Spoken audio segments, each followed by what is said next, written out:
In the summer of 1987, I know, old man, old stories, can't help it. In the summer of 1987, France decided that everybody traveling to France that was not from the EU needed a visa. And they didn't start in a gradual way by warning people 3 months in advance. No, one day to the other you need a visa. It's not like today where you can't even get into an airplane if you don't have a visa for the country you're traveling to. In those days they let everybody in the airplane, and so that particular first day, when I happened to arrive in Paris as well, that particular first day it was a complete chaos at the airport there. Can you just imagine tourists, but also businessmen that would arrive in Paris thinking they were going to do big business, and they were just sent back. They were not allowed in. There was no leniency, nothing. And I arrived in Paris. As an EU citizen, I didn't have a problem to get in, but I arrived in Paris with two Kenyan athletes. Olympic champion in the 3,000 meter steeplechase, Julius Korir, and Sammy Kosgei, also a Kenyan who had the second fastest time ever in the world at that particular time. So we had a problem, a bigger problem than usual, traveling around with international athletes around the world, especially in those days, was very difficult.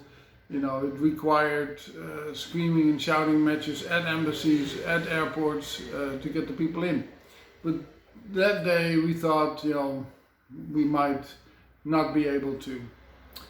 We landed in an office with a big fat immigration officer from France who didn't look like he was going to give an inch.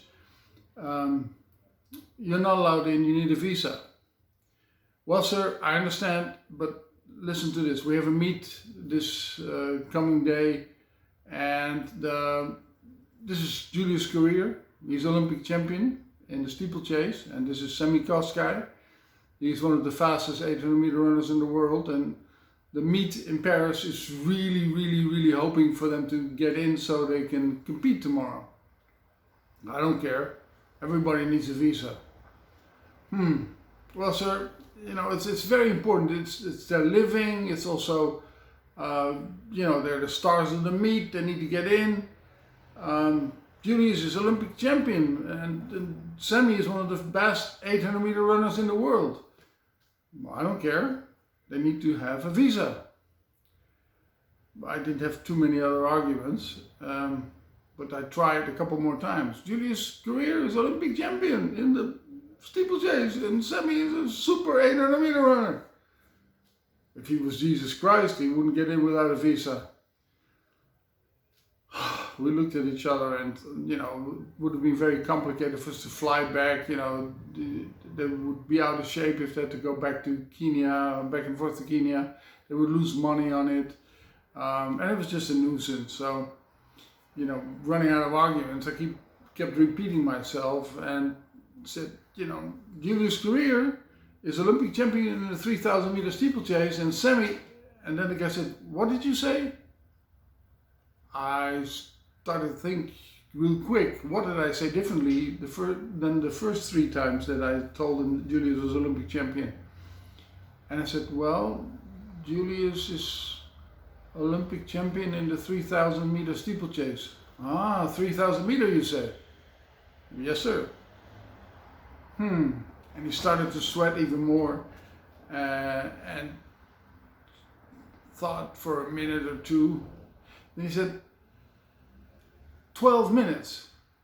Is that very fast for the 3,000 meters? And I thought hard. I looked at Sammy and I looked at Julius, and we were wondering whether I would answer yes or no, because, you know, for Julius, 3,000 meter without steeplechase, 12 minutes is extremely slow. But I looked at him and looked at his fat body, and I thought, that's pretty fast, sir.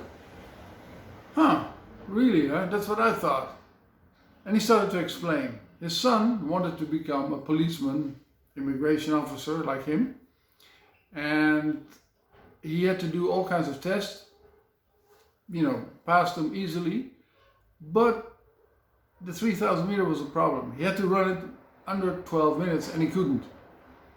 So we thought a little longer and then said, if Julius would write a note that 3,000 meters in 12 minutes is very, very, very fast, that would help, right? And then Julius and Sammy and I would start nodding, yes sir, that's too fast. I don't know how they are able to demand that. So he started to write a note and asked Julius to sign it with, his title under it, Olympic champion 3,000 meters. And he changed completely, gave us a stamp in the passport. We were allowed to leave and go into France. So if you come across a very fat immigration officer in France these days, it might just have something to do with us. Thank you.